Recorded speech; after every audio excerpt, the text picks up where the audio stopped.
Hi, Grace. I never got the chance to thank you for all your help at our wedding.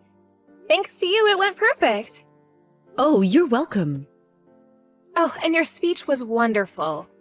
I wish Joan's dad was with us to make the speech. If he was alive, he would have made a better one. Yours was great. My parents were very touched. The wedding was a lot more compact than I expected. Well, we both don't like to be the center of attention. So we only invited close family and kept the crowd as small as possible. A big and gorgeous stage would have been misfit, for you anyway. So I guess a compact wedding was suited for you. You're totally right. I wasn't even sure if I wanted to wear a wedding dress. But you did in the end. Yes, because my grandmother really wanted to see me in one. So I thought I'd give it a try. But I chose a very simple design. I didn't want anything too fancy. Yes, I think you chose right. Sorry to be blunt here, but you wouldn't look good in something fancy. I agree. I was glad everyone enjoyed it, though. I never would have thought my son would choose someone like you. Oh, I know, me neither. He's very handsome, which he must have gotten from you. Anybody would assume he'd choose someone pretty. All of his exes were very pretty. He even dated a girl who won a beauty trophy. Oh, I'm not surprised. Good-looking people must attract other good-looking people. I wish I could be a part of that. The reason why he became attracted to you is probably because of that positivity of yours. I think so. He said he becomes more lively when I'm with him. Oh, I forgot to mention that next month there's a big family gathering. Why don't you two come? Nice! Are we celebrating something? Yes, there's a family member who's turning 100 years old. She's Joan's grandfather's sister, which makes her Joan's great-aunt. Wow, a great-aunt? I did meet John's grandfather at our wedding. He is a very fashionable gentleman. He has 7 siblings. The eldest is turning 100. What is John's grandfather's birth order? The last? That's why the two are quite far apart in age. I bet! Anyway, we have a banquet room booked at a hotel for the celebration. A banquet room? Wow! You should come and say hello. Most of the family weren't invited to the wedding, so you haven't had the chance to meet them. This would be a great opportunity. I agree! I'll check the date with John. Just to confirm, are you sure I'm invited? I will let the host know. Everyone should be aware that John got married, so I'm sure it won't be a problem. Oh, thank you. I look forward to seeing everyone. Good. I hope you get along with everyone.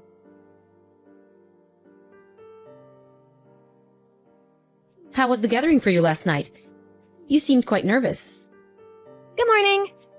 Oh, yes, I was very nervous to meet everyone, and I was astonished. How come everyone in the family is so good looking? I know. I was surprised when I joined the family as well. Everyone has a very pretty face. It made my heart race. I felt completely out of place. You would actually stand out among such good-looking people. As in, a bad way. I think I kinda did. Makes you lose your confidence, doesn't it? You must have felt alien, or even miserable. Maybe... Do you regret that you got married into this family? I mean, I was a little embarrassed. But I didn't feel alien. You don't have to act strong. I'm sure. Because everyone was so nice to me. The younger member of the family went out for more drinks afterwards. We all became good friends. We were calling each other by nicknames by the end of the night.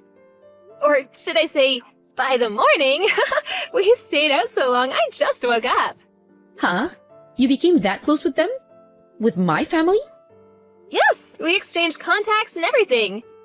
We also created a group chat. I'm so glad you asked me to join the gathering. That's not right. Beg your pardon? That's not right. Why did you get close to them? What? Grace, what's wrong?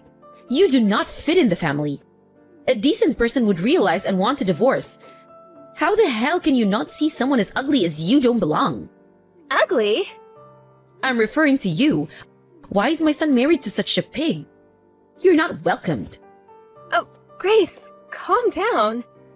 How did you do it? Huh? I'm asking you how you tricked my son to marry you. Surely you had to. Do you have something on him? What? No! We're together because we fell in love. I had never tricked him. How could I have that kind of technique? My experience with men are so limited. I don't believe you. That can't be. Who would fall in love with a person like you? You're ugly. You give me chills. What did you do to Mary, John? I refuse to accept you as my daughter-in-law. Wow. So the truth comes out. I didn't know you thought of me that way. I mean, I did know that you always kept your distance, but I see now that you never liked me. When first John introduced you to me, I was so shocked that I nearly fainted. I couldn't help but wonder if John was having issues with his vision. I do realize that my appearance is far from attractive, but John loves me for who I am inside. If you know that, you're unattractive. How can you allow yourself to be with John? Get a divorce. I don't want to do that. You might not believe this, but we are very happy together. Everyone in the family said that John seems much happier than before. You heard them too, didn't you?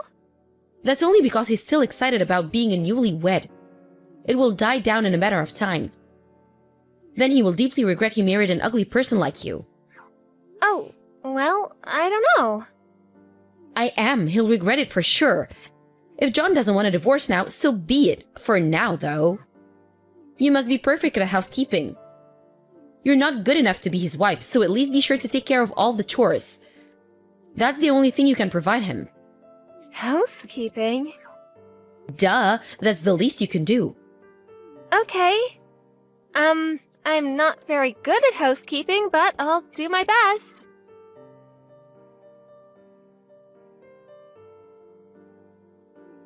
Excuse me? Hi, Grace, what is it? Is something wrong? Yes, something is very wrong. I heard from John's cousin. Is it true that you're making John cook? Oh, that. Have you forgotten what I said to you? An ugly pig like you making my son do chores? It's unbelievable. We help each other with chores since we both work. Surely I can't manage everything on my own. That's your responsibility. My poor baby, get a divorce, now. He comes home tired from work and you make him go through all that? The wife should take care of all the chores. Why are you working anyway? You should be a full-time housewife and support your husband. Actually, truth be told, John is the full-time homemaker now. Excuse me? John stays at home as the homemaker, and I go out to work as the breadwinner. What are you talking about? You're talking gibberish?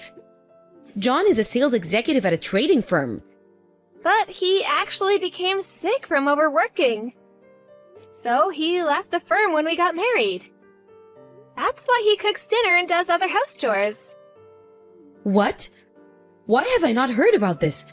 This is very significant news. I don't understand why this was kept from me. Probably because he didn't want to tell you. I mean, your reaction is imaginable. You would say something like, "Be a man, blah blah."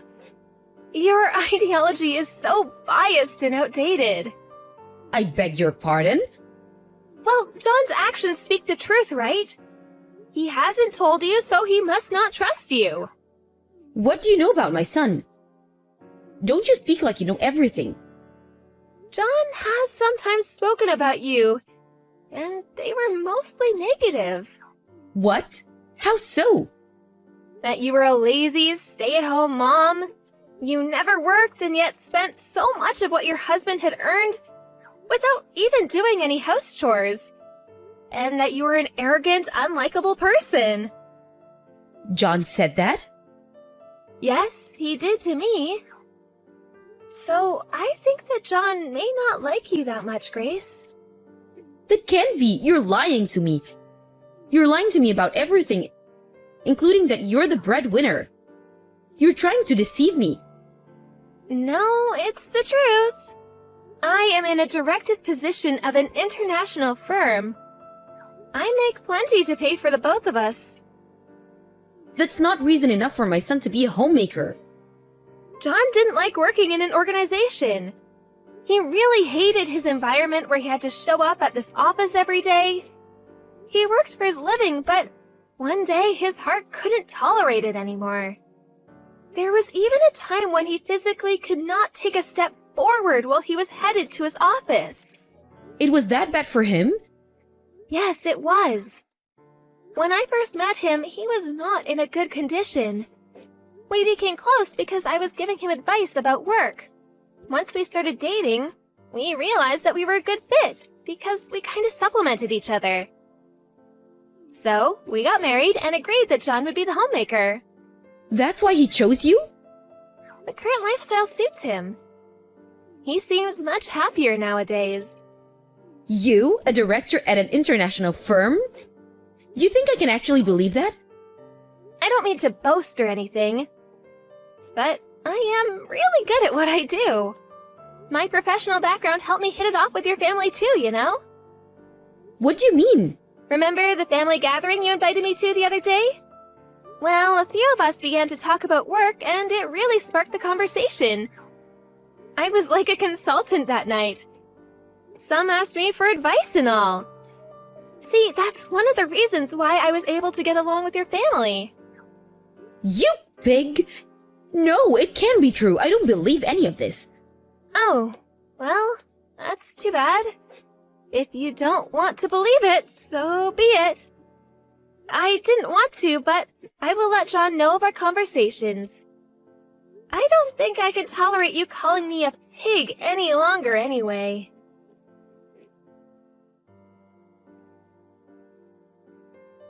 Everyone is out of their minds.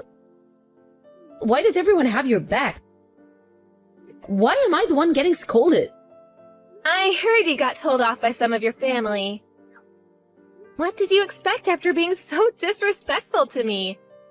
Just because you're my mother-in-law doesn't give you the right to say things like that. How the hell did you trick everyone to like you? You just got married to John. You're new. Oh, did I never tell you? I am really talented at that. I'm very likable. It's important for me to be able to build a good relationship with people. Not only for work, but also for my personal life. I'm quite proud to say this skill helped me to become a director regardless of my young age. I was even told that I should be begging you for forgiveness. How can this be? Wow, I guess I really am loved. John was furious about all you had to say to me. From my perspective, it's very sweet of someone to become so emotional for me. Everyone is a traitor. When I first joined the family, everyone was nice to me. They treated me so well, saying how glad they were to see such a pretty bride. Yes, but you have an ugly personality. And people get used to seeing a pretty face after a while. Who are you calling ugly? Someone as ugly as you can't call someone else ugly. You know, people try to avoid something unattractive. In my case, my personality made up for my unattractiveness. So I always had people around me. In your case, though, your face wasn't enough to make up for your personality. That's why no one is around you anymore. That's how ugly your personality is. Shut your mouth, you pig. John is very disappointed in you. He said he didn't want to contact you anymore, or even see you. What? He can't cut me loose like that. You don't mean he's leaving his old mother? Honestly, we both don't want anything to do with you. It's so unfortunate. All your family are so nice. How did you end up like that? Don't talk to me like you know better. I will not take that from you. See, that's what I mean by ugly personality. You think you can say anything just because you're pretty? Well, you should know, life is not that easy. Are you scolding me? A petty girl like you? You may be older, but clearly I am much more aware of how the world works. You should feel ashamed you are getting scolded by someone younger than you. I hope one day your heart and face balances out. Grace was not able to redeem herself from her bad reputation in the family. On the contrary, John and I became even closer with the other family members. Grace couldn't stand it, so she stopped contacting everyone. hoping that somebody would worry and eventually call her. But no one did. Grace became desperate and wrote a letter to John, claiming he should be worried about her. The only way she could contact him was through a letter because he was ignoring all her messages. But that letter too was torn and thrown away by John. Soon after, our address changed, so we stopped receiving letters. Recently, most of our family has forgotten about Grace. And I am living happily with John.